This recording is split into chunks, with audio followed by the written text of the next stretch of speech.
প্রত্যেক বাড়ির বাচ্চারাই সন্ধে হলেই ঘ্যান ঘ্যান করে বাইরের কিছু খাবার খাবে বলে। কারণ বাইরের খাবার খেতে ছোট থেকে বড় আমরা সকলেই কিন্তু ভীষণ পছন্দ করি। রাস্তায় দাঁড়িয়ে খাই চাউমিন, এগরোল, মোগলাই, ঠিক সেই রকমই স্ট্রিট ফুড খেতে কিন্তু আমরা ভীষণ পছন্দ করি। আর আজকে বাড়িতে বানিয়ে নিলাম কাটি পাস্তা। আর এই পাস্তাটা বানাতে সময় যেমন অল্প লাগে, সেরকম দারুণ টেস্টি হয়।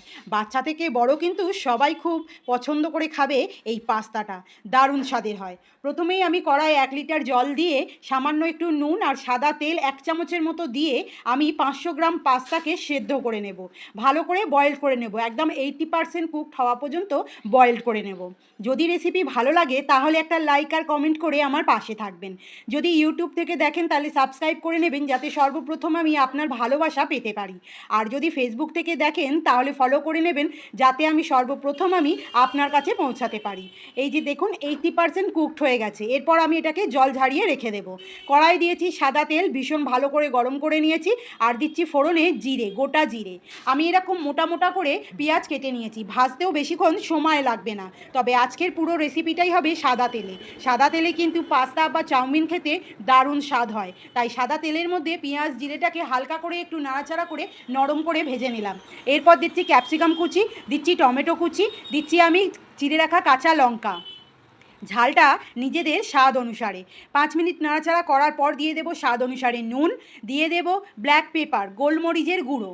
ঝালটা নিজেদের স্বাদ অনুসারে, যতটা ঝাল খাবেন ঠিক ততটাই ঝাল দেবেন।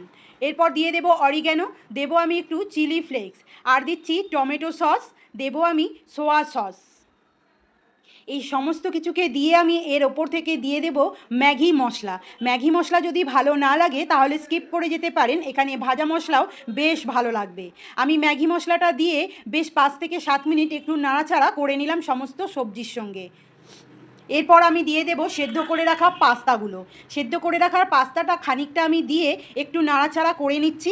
করে নিয়ে তারপরে বাকি যে পাস্তাটা থাকবে তার উপরে দিয়ে আমি খুব ভালো করে একদম লো ফ্লেমেতে নাড়াচাড়া করব।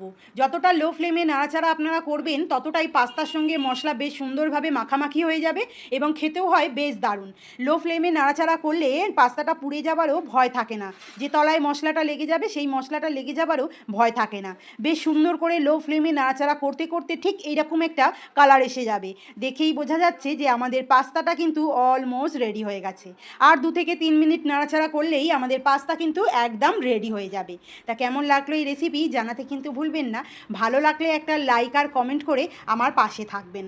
নতুন নতুন রেসিপি পেতে এসো কিন্তু দুষ্টুর রান্নাঘরে। তো বেশ ভালো করে নাড়াচাড়া করে নিয়েছি আমি পাস্তাটা। পাস্তা আমাদের রেডি হয়ে গেছে। এরপর করে নেব সার্ভ। দেখুন তৈরি হয়ে গেছে আমাদের কাটি পাস্তা।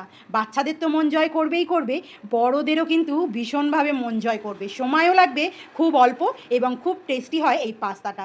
আবারও দেখা হবে নতুন একটা রেসিপির সঙ্গে। টাটা।